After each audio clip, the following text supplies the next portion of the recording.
یہ ایک دعا پڑھ لیں آپ کا قرض اتر جائے گا۔ یہ وہ دعا ہے جو ہمیں حدیث پاک سے ملتی ہے۔ اللہ کے پیارے محبوب صلی اللہ علیہ وسلم نے اس دعا کے متعلق بتایا اور بہت سارے حضرات نے، صحابہ کرام نے اس کو اپنایا۔ جس نے بھی یہ دعا پڑھی اس کا قرض اتر گیا۔ آج اس موضوع پر آپ سے بات کروں گا۔ یہ مسئلہ اس وقت ہمارے معاشرے کا ایک اہم مسئلہ ہے کہ بہت زیادہ قرض چڑھ جاتا ہے، پھر قرض اترتا نہیں ہے۔ جب قرض اترتا نہیں ہے پھر ٹینشن، پریشانی کا شکار انسان ہو جاتا ہے۔ تو اس مسئلے کے حل کے لیے ہمیں قرآن و حدیث کی روشنی سے کیا رہنمائی ملتی ہے، اسلام، شریعت اس کے متعلق ہمیں کیا سکھاتا ہے اور کیا اس کے لیے ہمیں کرنا چاہیے، یہ اہم باتیں آج میں آپ کے ساتھ شیئر کروں گا۔ سب سے پہلے میں آپ سے یہ عرض کرتا چلوں، آپ اس میری ویڈیو کو، اسپیچ کو آخر تک دیکھیں تاکہ مکمل طریقہ آپ سمجھ سکیں اور یہ دعائیں پڑھ کر، ان اذکار کو پڑھ کر آپ اپنے مسئلے کا حل کر پائیں۔ یہ ہمارا ایمان اور عقیدہ ہے۔ کوئی بھی کام ہے وہ اللہ تعالیٰ کے فضل و کرم سے ہوتا ہے اور انسان ایک سبب اختیار کرتا ہے۔ مسبب الاسباب ذات اللہ سبحانہ و تعالیٰ کی ہے۔ آپ ہمارے چینل کو سبسکرائب بھی کر دیجئے تاکہ مزید ویڈیوز بھی آپ تک پہنچتے رہیں۔ وظائف، اسی طرح روحانی مسائل، صبح و شام کے اذکار، دعائیں آپ تک پہنچتی رہیں۔ شرکیہ حرکات سے، تعویذ گنڈوں سے اور غیر شرعی طریقوں سے اپنے آپ کو بچا کر قرآن و حدیث کی روشنی سے آپ اپنے مسائل کا حل پائیں۔ الحمدللہ وکفی وسلام علی عبادہ الذین اصطفی اما بعد۔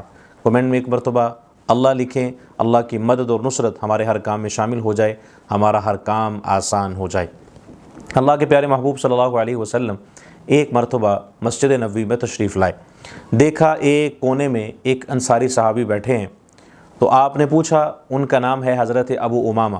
آپ نے فرمایا، یا ابا امامہ ما لی اراک جالسا فی المسجد فی غیر وقت الصلاۃ۔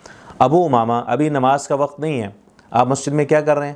تو حضرت ابو امامہ نے فرمایا، ہموم لزمتنی ودیون یا رسول اللہ صلی اللہ علیہ وسلم، مجھ پر بہت زیادہ قرض ہے، فکر و غم کا ہجوم ہے، میرے اوپر بہت ساری ذمہ داریاں ہیں، اس وجہ سے میں مسجد کے ایک کونے میں بیٹھا ہوا ہوں اور اللہ سے مانگ رہا ہوں۔ تو آپ علیہ الصلوۃ والسلام نے ارشاد فرمایا، ابو امامہ، کیا میں آپ کو ایک ایسی دعا، ایک ایسا عمل نہ بتلا دوں جس عمل کو آپ کریں آپ کا یہ بوجھ قرض کا یہ بھی اتر جائے، آپ کی جو پریشانیاں ہیں، فکر و غم ہیں، آپ پر بہت سارا بوجھ ہے، ذمہ داریاں ہیں، یہ آپ کی ختم ہو جائیں اور آپ کا یہ مسئلہ حل ہو جائے۔ تو حضرت ابو امامہ نے فرمایا، آپ اللہ کے پیارے محبوب صلی اللہ علیہ وسلم سے، بلا یا رسول اللہ صلی اللہ علیہ وسلم، آپ مجھے ضرور بتائیے۔ آپ نے فرمایا، قل اذا اصبحت و اذا امسیت، صبح اور شام یہ ایک دعا پڑھ لیا کریں۔ یہی دعا آج کی ویڈیو میں آپ کے ساتھ شیئر کرنے جا رہا ہوں۔ یہاں پر دو تین بنیادی باتیں یہ ہمارے لیے سمجھنی ضروری ہیں۔ یہ باتیں وہ ہیں جو مسائل کے اندر ہم گھرے ہوئے ہیں، یہ مسائل ہمیں درپیش ہے، روزانہ صبح سے لے کر شام تک ہم ان مسائل کا شکار ہیں اور ان مسائل میں ہم پھنسے ہوئے ہیں۔ تو ان مسائل سے ہم نے کیسے نکلنا ہے، یہ کچھ ہماری بنیادی باتیں ہیں، ضروریات ہیں، وہ آپ کے ساتھ میں شیئر کرنے جا رہا ہوں۔ قرض انسان کی زندگی میں ایک بڑی آزمائش اور فکر کا سبب بن سکتا ہے۔ جب قرض بڑھ جاتا ہے تو دل بے چین، ذہن پریشان اور زندگی کے معاملات دشوار محسوس ہونے لگتے ہیں۔ ایسے حالات میں ایک مومن کے لیے سب سے بڑی طاقت اللہ تعالیٰ پر بھروسہ اور اس سے مدد طلب کرنا ہے۔ قرآن و سنت ہمیں یہ تعلیم دیتا ہے کہ ہر مشکل اور تنگی میں اللہ کی طرف رجوع کیا جائے، کیونکہ وہی رزق دینے والا، مشکلات دور کرنے والا اور بندوں کی حاجات کو پورا کرنے والا ہے۔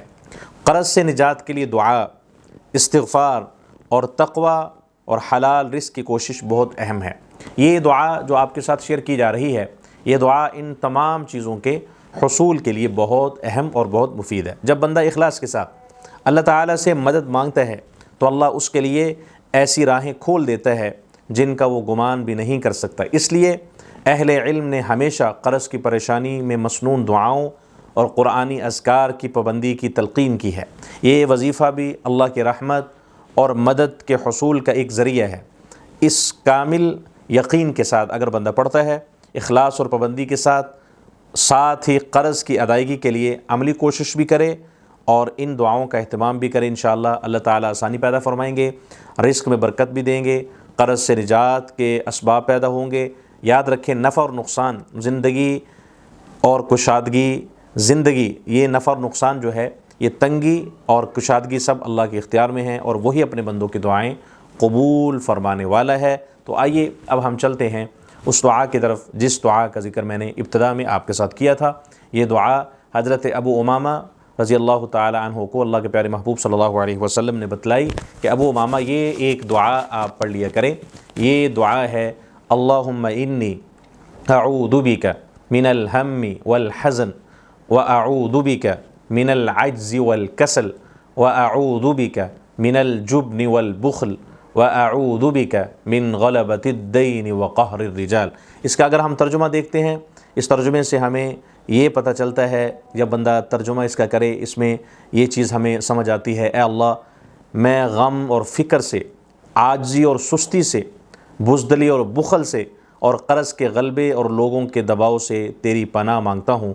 یہ صحیح بخاری حدیث نمبر 2893 یہ ہمیں اس کا ریفرنس ملتا ہے۔ تو یہ دعا اگر صبح و شام ہم 7 بار پڑھ لیتے ہیں، اللہ کے فضل و کرم سے اس کا ہمیں فائدہ ہوگا۔ حضرت ابو امامہ رضی اللہ تعالیٰ عنہ فرماتے ہیں میں نے یہ دعا کو پڑھنا شروع کیا، اللہ تعالیٰ نے میرے قرض کے بوجھ کو بھی اتار دیا، اور میری پریشانیوں کو، میرے اوپر جو فکر و غم کا ہجوم تھا اس کو بھی اللہ نے ہلکا کر دیا۔ تو آئیے ہم بھی، یہ مسنون عمل ہے، نبوی ایک عمل ہے، یہ دعا ہے، اس کو ہم جاری رکھیں تاکہ ہمارے لیے بھی آسانیاں پیدا ہوں اور قرض کا بوجھ ہمارا اتر جائے۔